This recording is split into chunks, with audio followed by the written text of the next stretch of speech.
afternoon, students. I hope you are all doing well and you have been able to read a few of the texts for post-colonial literatures. As said earlier, today again we have with us Professor Avtar Singh, and he will be talking about Things Fall Apart. This afternoon, Chinu HB's Things Fall Apart. Over to you, sir, Professor Avtar Singh. Thank you, sir. Okay, sir. Thank you, madam. Thank you. Good afternoon, everyone. It's a pleasure talking to you once again. And naturally, we have to talk about colonialism first, and then post-colonialism, then imperialism, and everything.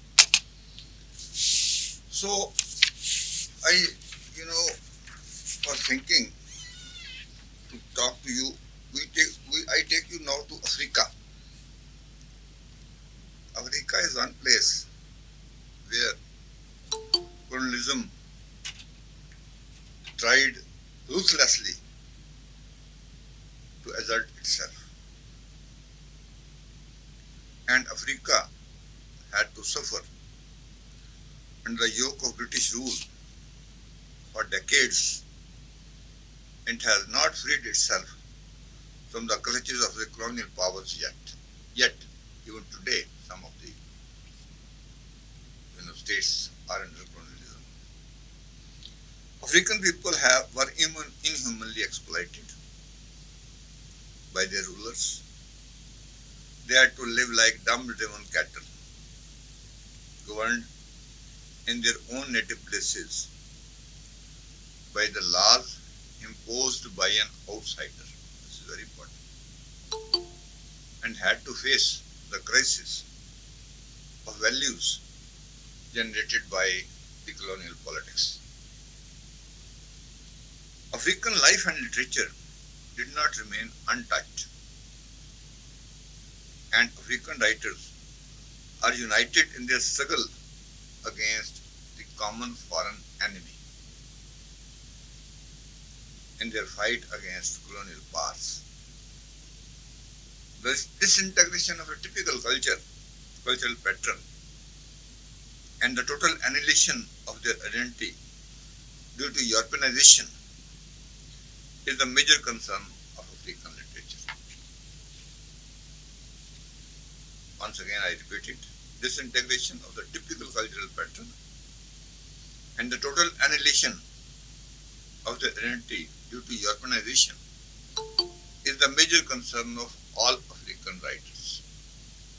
Chinua Achebe is Nigeria's best-known novelist and probably the best-known writer of fiction from Black Africa. He has written 4 novels: Things Fall Apart, 1958, No Longer at Ease, 1960, Arrow of God, 1964, A Man of the People, 1964 again. He has also written a collection of poetry, a volume of poetry called Beware Soul Brother, and a collection of short stories also. He has written Girls at War, and a collection of essays entitled Morning Yet on a Creation Day. Morning Yet on a Creation Day. These are all his works, that we are familiar with. HB's novels, they bring us news of a strange part of the world and the values and attitudes of a group of people who have only recently achieved prominence in the world affairs.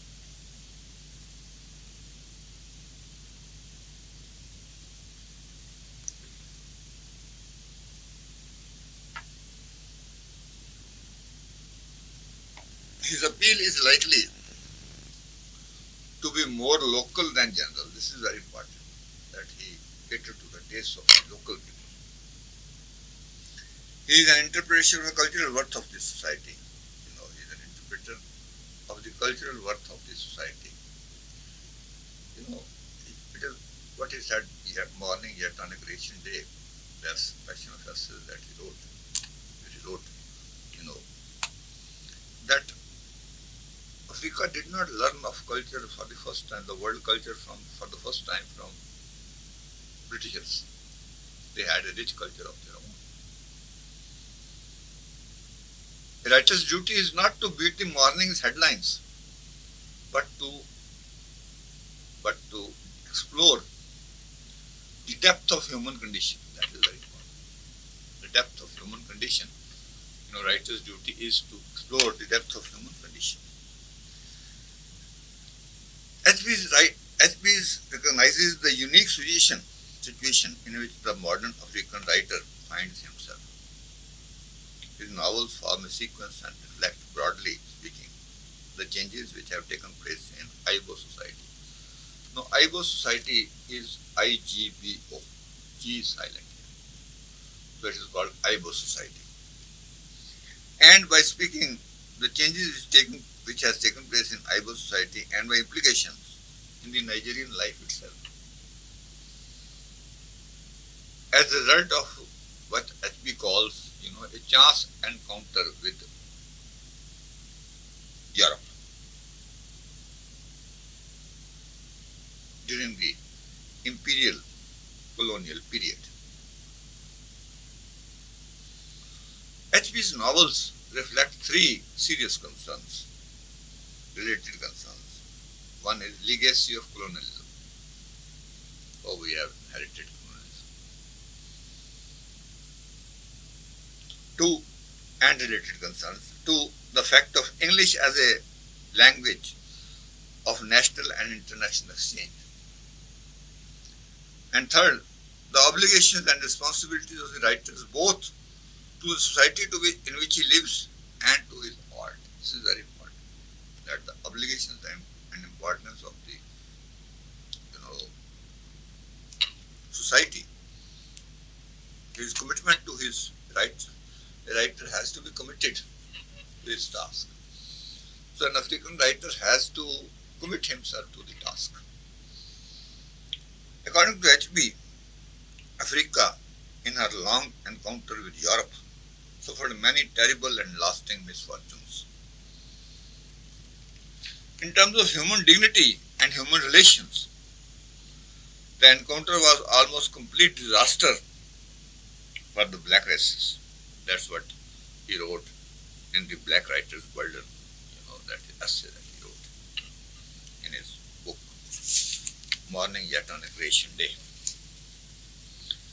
Colonialism has some positive effects also. It has provided the means. Not only did the colonialists unite many peoples that had thereto gone their separate ways. This is unification of India was achieved during the colonial period only, because a man sitting in Kerala could unite with a person sitting in Srinagar only by the railway system. Two, by the language. In Africa also, people united belonging to different regions, of the country, of the region, Nigeria. They would unite only through colonial efforts. Although the colonialists, they decided to raise railways for their own benefit.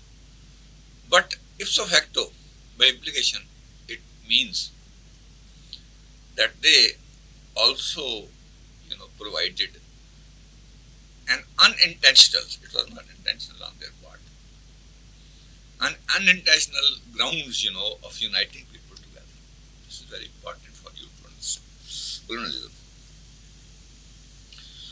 They had gone their separate ways. It gave them the language with which they could talk together. Colonialism.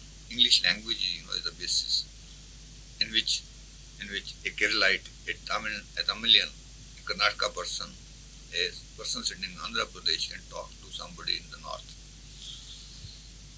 In terms of, so if it failed to give them the song, it at least gave them the tongue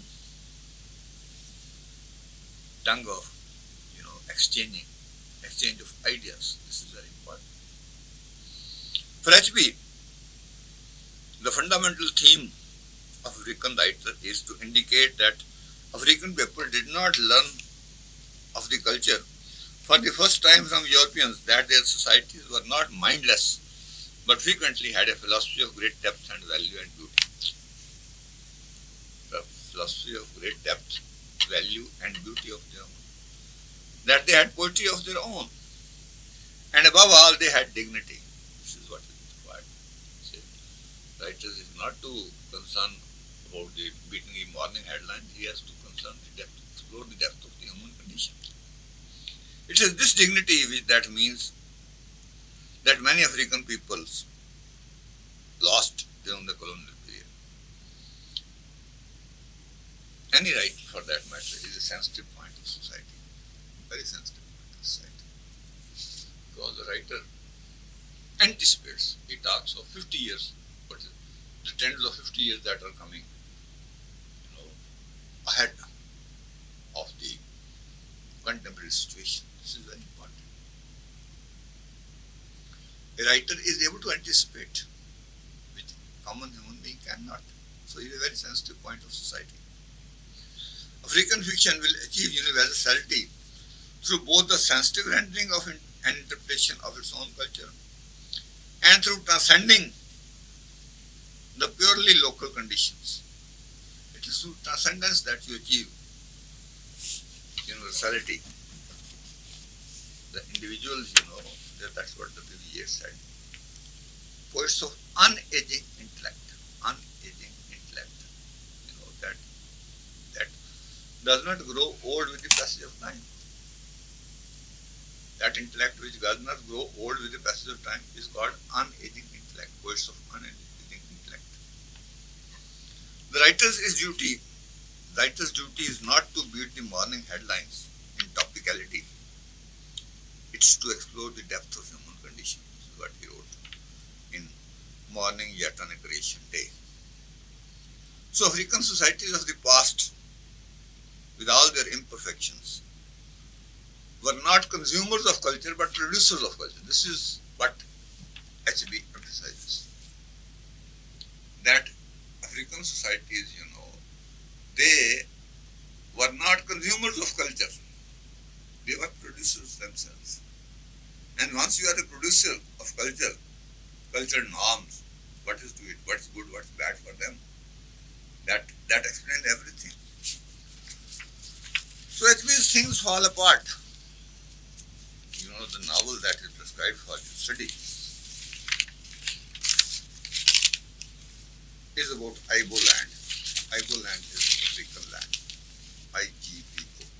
Ibo land. In the eastern region of present day Nigeria. This is very important. The next sentence that I am going to speak is that it is about a world period between 1850 and 1900.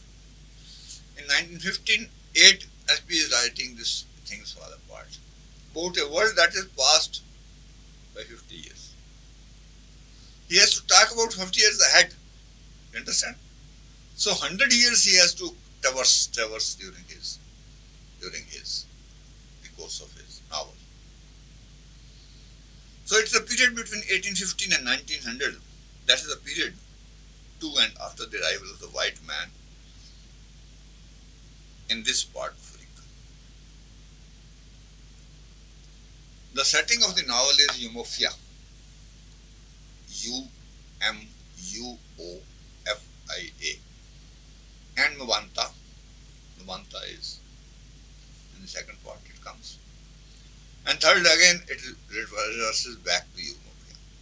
So setting is about Umuofia is a cluster of 9 villages put together. 9 villages, cluster of 9 villages.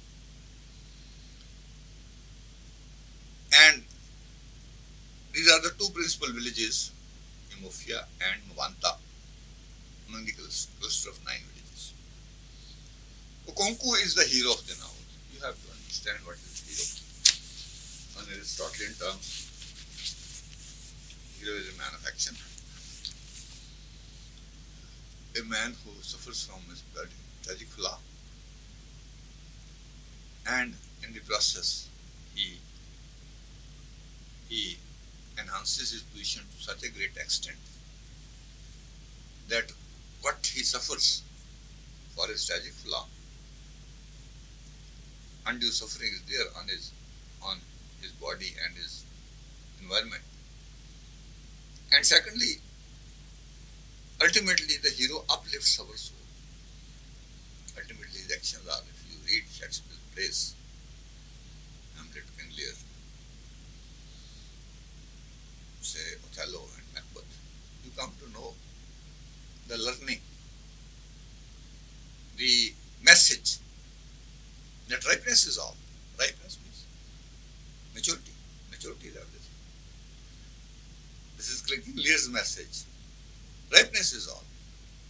And Hamlet's message is readiness is all. Readiness, R-E-A-D-I, readiness is all. And ultimately, the hero undergoes a tragic suffering and he uplifts our soul. This is the definition according to Aristotle. So, Okonkwo is the hero of the novel, the great wrestler in youth. He is a wrestler in youth. When we meet him, he is a renowned warrior and one of the most wealthy, powerful and influential members of Imofia. Imofia, as I told you, is a cluster of 9 villages. Imofia and Navanta are the 2 major villages. The language of Okonkwo and other villagers is expressed in the idioms of Igbo villagers as we transmutes it into modern English. The conflict in the novel is vested in Okonkwo. Okonkwo, O-K-O-N-K-W-O. Okonkwo. These are slightly different names and different pronunciations and different kind of things, from which we are generally familiar with in English. The conflict in the novel vested in Okonkwo derives from a series of crushing blows which are leveled at the traditional values by an alien, foreign, but powerful culture, causing in the end the traditional society to fall apart. Thus, the significance of the title is very important. Things Fall Apart. Now, Things Fall Apart is a title taken from W.B. Yeats's poem, The Second Coming, with which you are generally familiar. Turning and turning in the widening jar, the falcon cannot hear the falconer. Jar, it keeps on expanding and expanding like a wire. Expanding. The falconer is sitting on the center at the start, and he cannot hear the falconer. Falconer is sitting at the center, and falconer cannot. There is no connection between the falconer and the falconer. Things fall apart. Things, anarchy is loose upon the world. Mere anarchy that center can control. Whenever the central society, central position, central authority in any society goes astray, the society goes to the dogs. This is very important for you to understand. Whenever a central authority in any condition, is weak, so to say, as it is in plays or in actual life, then the society goes to the dogs. Society suffers because of this. Mere anarchy is loose upon the world, and there is total chaos. Anarchy means chaos, total chaos.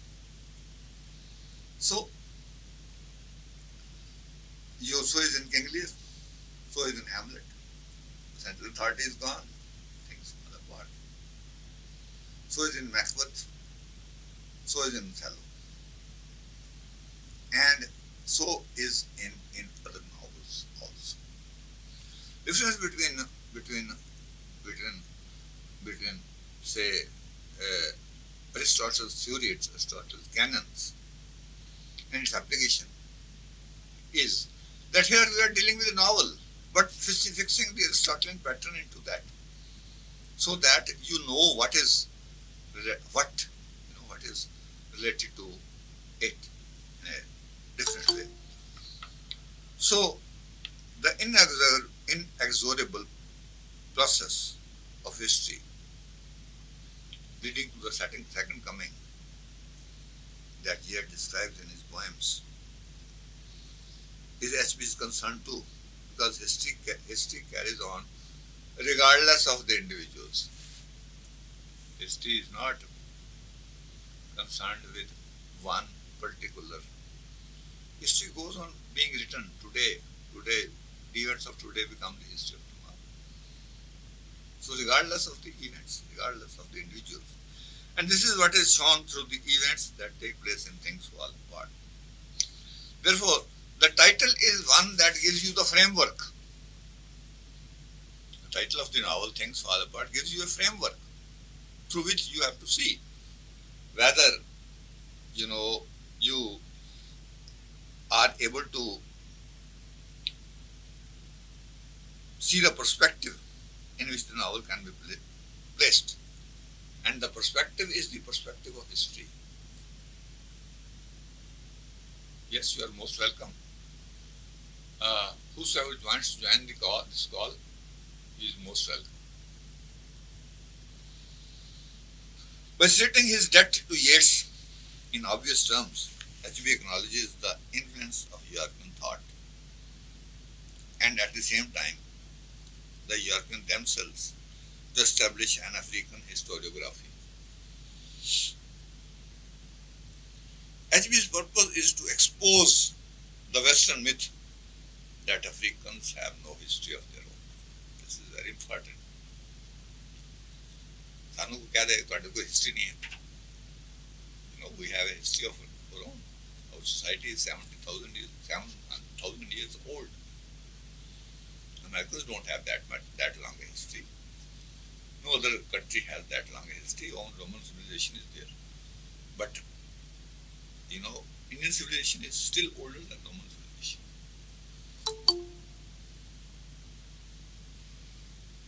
Wait, let me ask.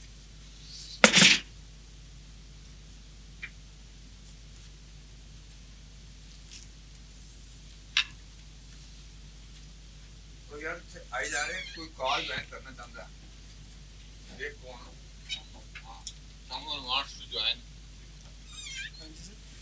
वो लिखा है अरे someone join the call की है देख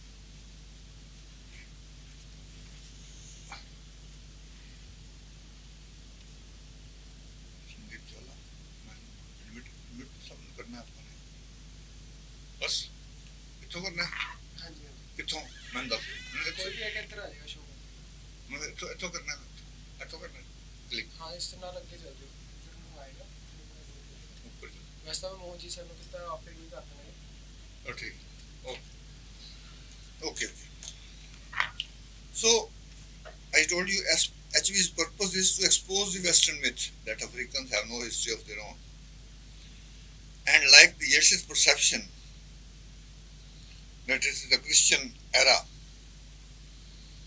that it is the Christian, Yeats, believed in second coming, that the Christian epoch, epoch, epoch, is coming to an end. And that's why there, at the Yeatsian circle, are you familiar with the Yeatsian circle? Yeatsian circle is that every civilization is 2,000 years phenomenon. 2,000 years it takes for civilization to change. There was Roman civilization, there was Greek civilization, there was Indian civilization. 2,000 years, and at the end of 2,000 years, there is chaos, there is anarchy. You cannot really,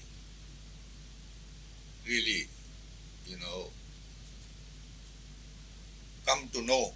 You cannot really. According to Yeats, you cannot really accept that at the end of 2,000 years there will be anarchy.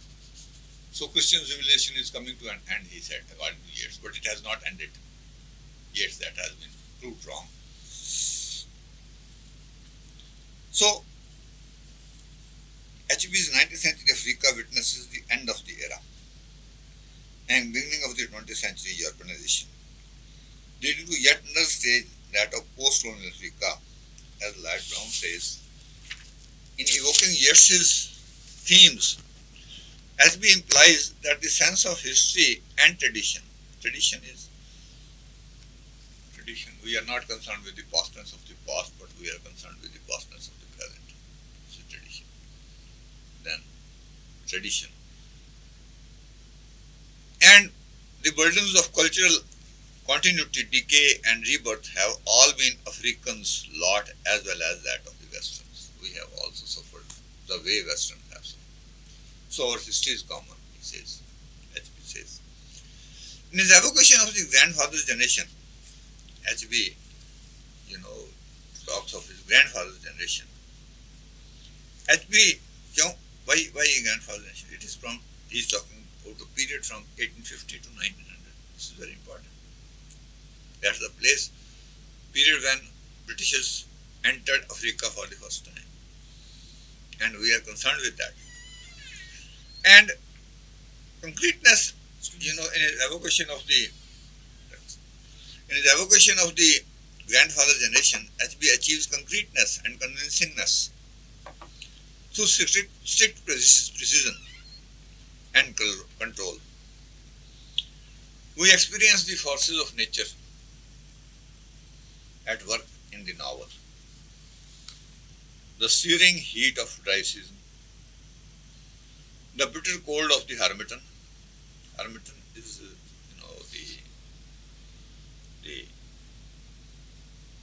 the dusty winds, that blow during this season. The relentless downpour of the rainy season. And we appreciate their elemental quality, because life of the people in all its variety is governed by the seasons. We are governed by so many factors, but seasons is one. One is very important. So, that in Things Fall Apart, HB makes a serious attempt to capture the strains and tensions of the experiences of the Igbo people under the impact of colonialism. This is very important. What ultimately gives this novel its strength is HB's feelings for the plight and problems of these people. It's not the wholly true, however, to say that the novel is written consistently from their point of view. It's not from their point of view. He is observing. HB himself is a neutral observer of culture, of history, of society, of language, of so many things. And he is just narrating everything. So it is not wholly true. It is not wholly true, that he is writing from their point of view. HB is a 20th century Igbo man. He is himself a 20th century Igbo man. A decolonized writer. Colonial writers and decolonized writers. And recognizes the wide gulf that exists between the present day society and that of Igbo villages. This is the difference.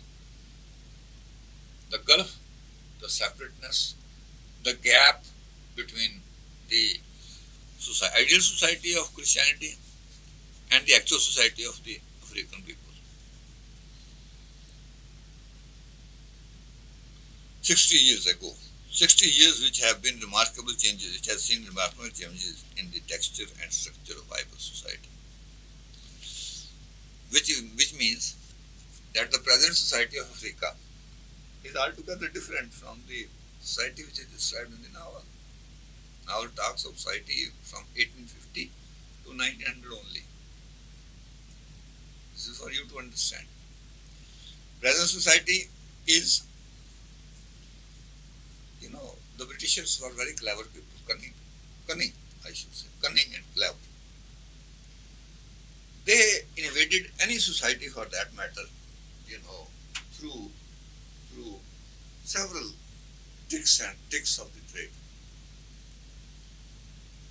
If you see our coastal line, they entered as Christian missionaries.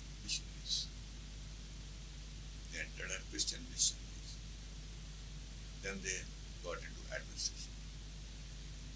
Then they got into trade. And finally they established East India. and finally they establish the rule. The rule, according to rulers, they become our rulers. This is how by stages, they have captured India. So is HB's main theme, that they enter as Christian missionaries. Indian society and African society, both, I should say, they suffered from many rituals. For example, we suffered from what is called ghost, Bhoot, Ratna Bhoot, Appa. Only a tribal, today even tribal people use the thing like this. And because Christian society is very scientific, they built the church right in the middle of the forest, just to dispel the fear that there is a ghost there. It's not a ghost. Ghost is totally unscientific, a figment of our imagination. It's all created by the astrologers and other things, that you are under some curse or some influence. All this they created because their religion was scientific. So the present African society is quite scientific that way. Secondly, they established through Christian missionaries. What they did was, they catered to the desires of the lowest people, sweepers, daily workers, daily wagers, and all that. People belonging to lower set of society. That's why the coastal line in India, where Christian influence is to be seen, because Christianity is very prominent, Kerala, Tamil Nadu. It is because of this. And then they would spread Christianity there. They would give them the free books, free stationery, and jobs, economic further, and scientific basis of life. They always thought that this religion is much better than our religion, traditional religion.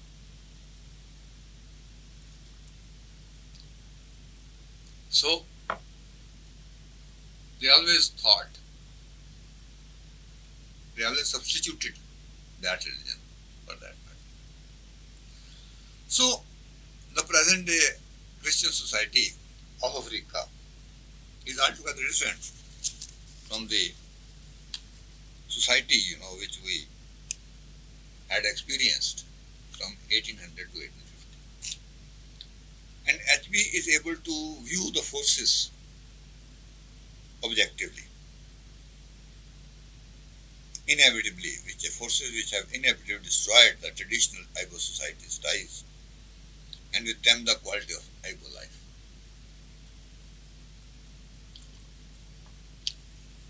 That's why he says the Britishers have, colonials have put a knife on our life, at the center of our life, and we have fallen apart.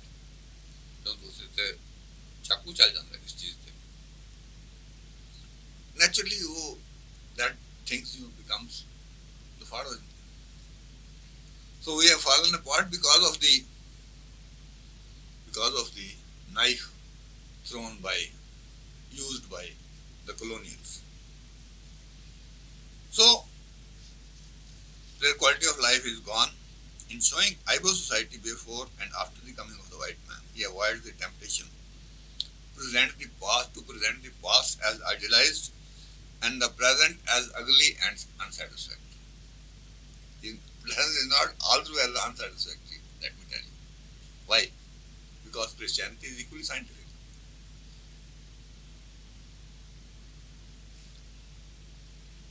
Our rituals, however rich they may be, they are nothing compared to the scientific way of life that we have at present.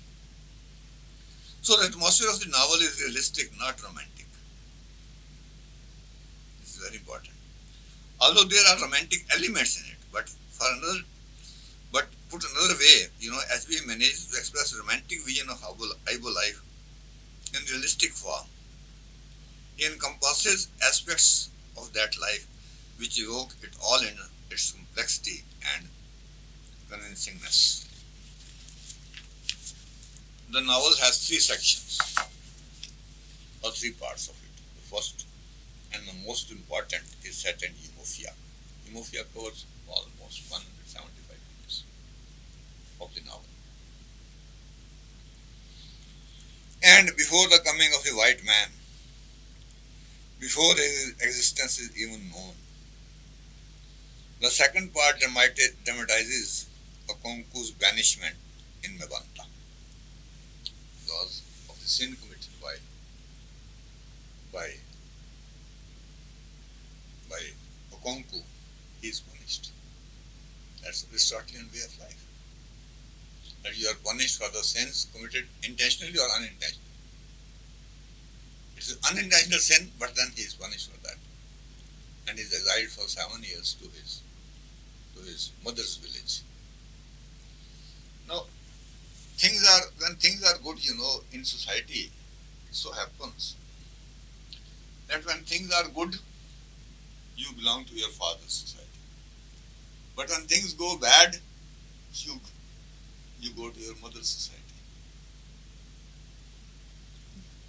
This is very important. Cultural division. That when you are very happy, you belong to your father. And when you are in a distressed mood, you go to your mother. This is what happens here also.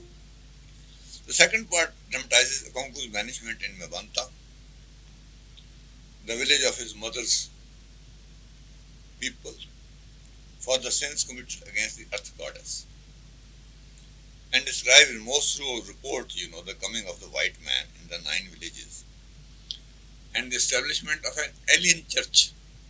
I told you, they come through Christian missionaries, alien church,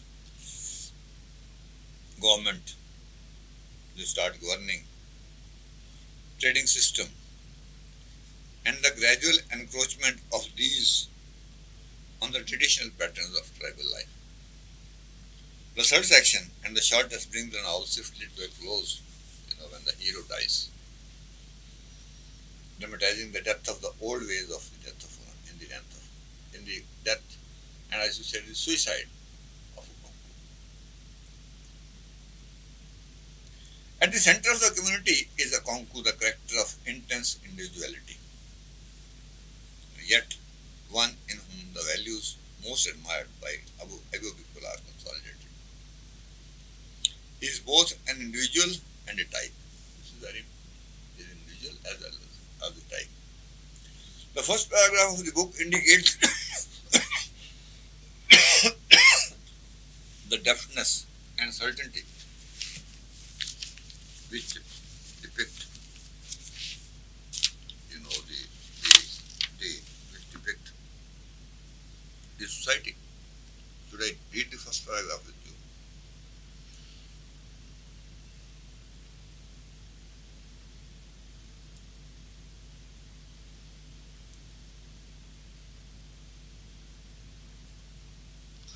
Okonkwo was well known throughout the 9 villages and even beyond. His fame rested on solid personal achievements.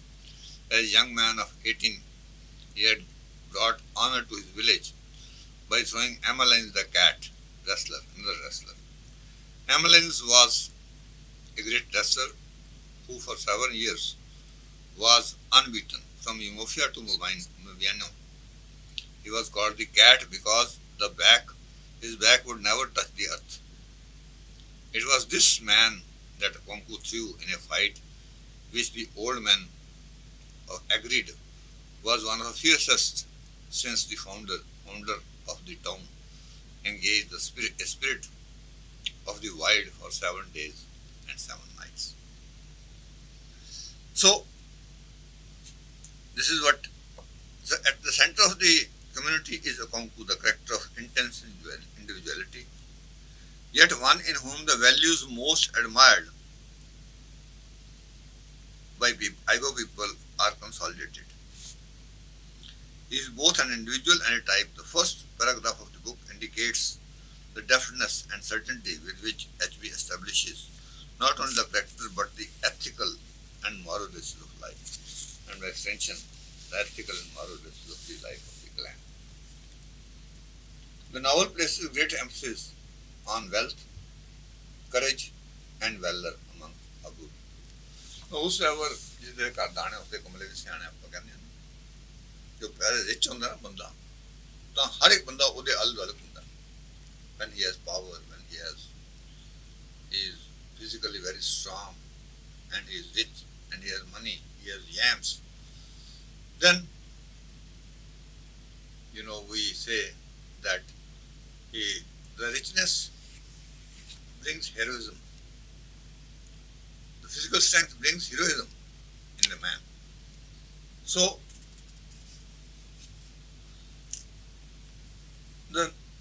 his individual and type certainly as we serve not the character and ethical moral basis of life, and by extension the ethical and moral basis of the life of the clan. The novel places great premium on wealth, courage, valor among the Ibo people. Konku was clearly cut out for great things, but had earned his reputation as a wrestler because he brought fame to himself and his village by overthrowing the Amalans the cat. As a warrior, he had taken approved symbols of his prowess and heads of 5 victims in the time when he was 20 years old, when there was a tribal war, one tribe going against another tribe. Tribal war, he participated in that war and got 5 heads. As a man who had achieved personal wealth symbolized by his 2 barns full of yams. Yams are shakarkandi, Punjabi shakarkandi, yams. It's used as a vegetable and also as a food. Sweet potatoes, they are yams. Sweet potatoes are yams. His 3 wives of great importance. Once you have money, you can afford a wife, another wife, another wife, another wife. Of course, that's a polygamous society. In polygamy, what happens is that one can have more than 1 wife. You have money, you can. But we are in a monogamous society. There is only 1 wife is allowed. Hindu society that way is a monogamous society. Whereas Islamic society is a polygamous society. Understand? So, symbolized by 2 barns full of yams, 3 wives of great importance. The 2 titles he had taken, titles which can only be acquired through wealth when wealth has been achieved and quality proven. So he has been recognized, his physical prowess has been recognized by the society. Konku was one of the greatest men of his time and the embodiment of Ibo values. The man who better than most symbolized his race. His stature is presented as heroic. His story is presented in terms of what resembles chaos. His story is presented in terms of what resembles those of Aristotelian tragedy. The working out of the life of the hero of industry, courage, and eminence. In Shakespeare, a hero is always a larger than life picture. King Lear, Hamlet, they are larger than life people. So is a Konku, larger than life portrait. And because one identifies himself with the hero,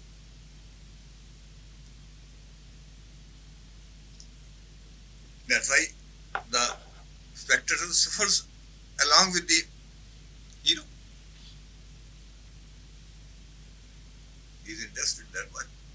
He is interested, very much interested. What's tragedy? Tragedy is, when the larger than life portrait, hero, comes in conflict with the circumstances and is unable to win. But his integrity is proved. His integrity is proved during the process. Though he falls apart, but ultimately he elevates our soul. Elevates our soul. This is very important. That he elevates the soul of the human. So, although, he suffers, you suffer along with him, and although he commits suicide later on, for accidentally killing a person, and for so many things. But ultimately, it's the hero who suffers. So, hero of industry, courage and eminence, and of instant fatality. In this book, symbolized by his chi. Chi is the personal god, which transcends his ability to fully understand and resist the foreordained sequence of events. किस्मत जेड़ी है ना वो बड़ी important. Our luck is very important. Foreordained. Foreordained means one that has been fixed before time. As we suggest, as well as the flaw. The flaw is hamartia, according to Aristotle. His flaw is that he is very impulsive, that he is very impulsive. No, he's not Hamlet. Hamlet is a thinking type. He's like Othello or Macbeth, one who acts and kills the others. You understand? So he's impulsive by his inordinate, and secondly, his ambition. Shakespeare wants to say, in Macbeth, ambition is important, no doubt. Everyone wants to rise in life, no doubt. But right means are to be employed to achieve the right ends. This is very important. Means are equally important. What Macbeth does is, he does not employ the right means. The right means are also to be employed to achieve the right ends. That's why towards the end of Macbeth, Shakespeare says, life is a tale told by an idiot. What's life? Life is a bubble, a walking shadow, a tale told by an idiot full of sound and fury signifying nothing. What we are just like a candle. Candle goes down every day. You burn the candle, it goes down. It's like life is consumed. Our life is consumed like this only. So, a conku, it suffers from a flaw. Flaw is in nature, is inordinate ambition, and is refused to tolerate anything less than excellence. This is very important. Because he had no patience with his father, Unoka. Unoka. Unoka. Taken in conjunction with the impulsive rage to which he easily gives way, and which produces irrational responses to situations. A conku is a man of action, not a thinker. He is not the one who is a thinker only. Think. What is this?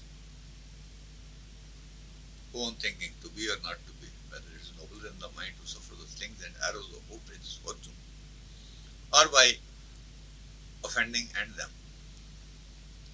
So, in this connection, the comment that Okanku had no patience with his father is important. For Oka, the father represents everything that Okanku personally despises in his life. Embodies the antithesis of those values most cherished by Ibo people. We are told that Enoka is poor, and his wife and children had barely enough to eat, that he was lazy and improvident, and a debtor. Debtor means one who always owes something to others.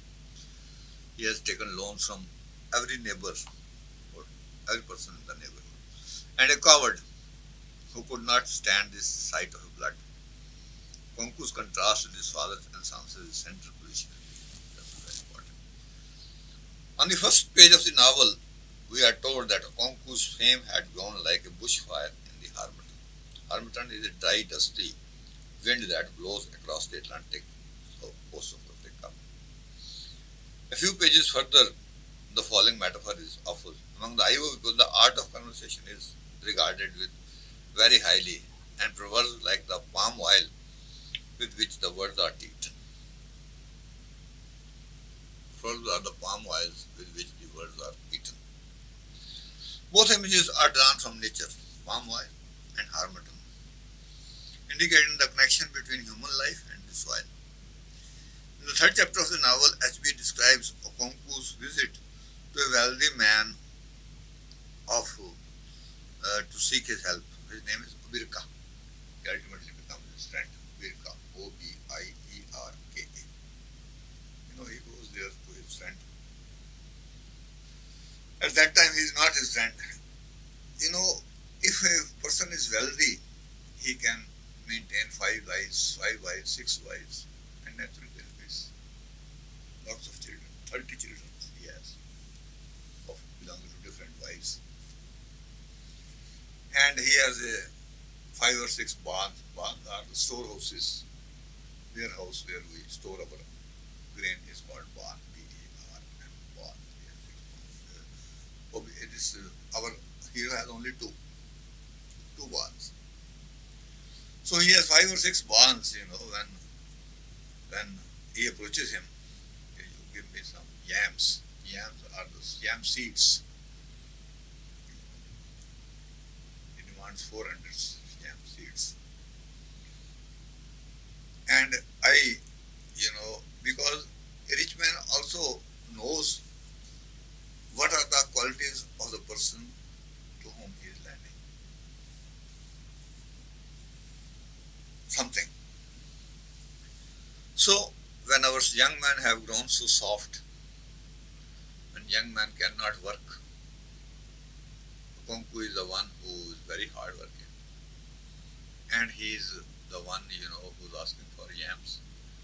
And Obirka, generally says no to people, who are soft, who are unable to produce much, who don't work, who only put the yams into the land, earth, and then forget about it. Unless you plow the land properly, unless you cultivate the land properly, you cannot really, reap the harvest, good harvest. What happens is, he says, I will give you double the yams that you require, so that he has to buy more land to put in those yams that he has got from Obirka. So my point in telling you is that even rich people, they recognize that a person with prowess, with integrity, with the physical ability, with richness, with money is important. That hierarchy.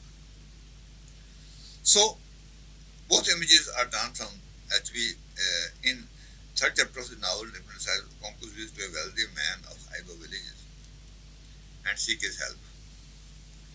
The images in this passage are chosen from nature and suggest a continuum of natural world of which man is part and at the center. In this society, yam is the king. Yam is the king.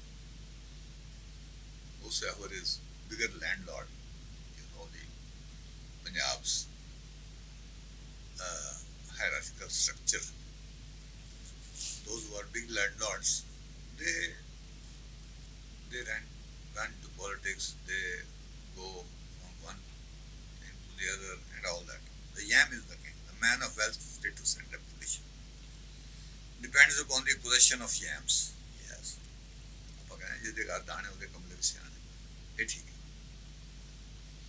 Yams are food too, and he who could feed his family on yams from one harvest to another was a very great man indeed. But yams stood for manliness also. Manliness. With yams, which are wealth, a man could take titles in the clan. That is, he could achieve power and influence and conduct the affairs of the clan. Conversely, a man without yams was not able to take titles. He is described as Agabala. Agabala. Agabala. Agabala is a word which denotes a man and a woman without any titles. Achievement. So what are the male activities? While continuing continuing emphasizing the male activities. What are the male activities? Acquisition of wealth and wives. These are male activities. The production of children is a male activity. Courage and resourcefulness in sport and war. They inform the surface interest of the novel. An activity in Things Fall Apart is judged by what is or is not acceptable to Annie. Annie is the personal god, the earth goddess, and sources of all fertility. Annie, A-N-I, Annie. Annie is the personal goddess, earth goddess, and she is the source of all fertility. Ultimate judge of morality and conduct of the clan. In other words, a powerful female principle pervades the whole society of Umofia and sits in judgment of the events in the community. This is very important. That although there is a hero, we are concerned with him, we suffer with him, we see his doings, ending himself, his suffering, his killing of Himefuna, and his ability to overthrow Amelin the cat. But it's the female principle that is at work. When he beats his wife, he is punished. When he beats, when he, kills a woman, he is punished for that. And finally, his chi is Annie is very upset over. Sometimes history doesn't move the way we want it to move. The history takes its own turn like this. It's only when he is, toying with his gun that the gun accidentally fires and kills the neighbor's son. And Annie is upset. And he is exiled for that. And he is exiled for his sin, the sin that he has committed. We shall continue this, please. We shall. Right. We shall continue this. If you have any questions up to now, you are most welcome to ask. If you have any questions, Vinita, Sharma, Mansa, Ramandeep Kaur, if you have any questions, you are most welcome to ask. Please. Up to this, African society, imperialism, in order. Saloni, Harmeet Aliwal. If you have any questions, please, Sukhi Singh. If you have any questions, please, you are most welcome. Have you read the novel? Sukhi Singh, yes. Come on.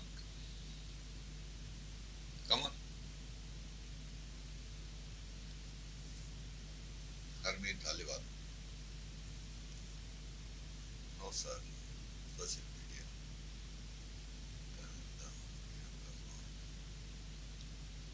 If you have any questions, have you read the novel? That's what I'm saying. If you have read the novel, then it's possible to ask questions. But if you have not read the novel, please do read the text before you go to examination. Because it's very interesting text, and it is one of the fundamentals, texts of Africa. Things Fall Apart. Subal the trilogy already. No longer it is Public Enemy and one more novel, Arrow of God. This is a trilogy that he wrote later on. That's also about African life. I have not read all, but then some of them I have read. So, any questions, please, up to now? You have heard only one part of the novel. There are still, so many things to be said about. We are just halfway through.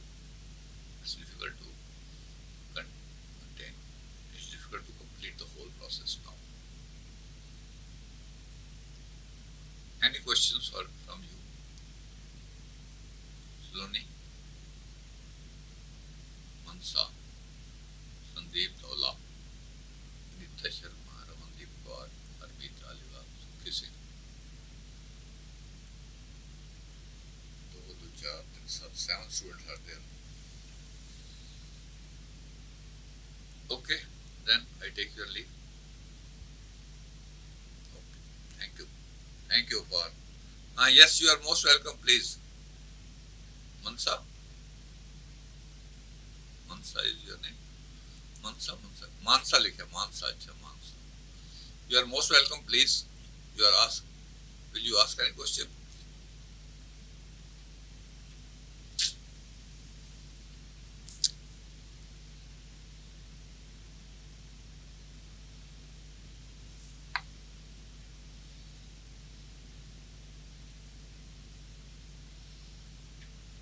I left the meeting. Okay, I take your leave. Thank you. Thank you for having patience, to listen to the talk.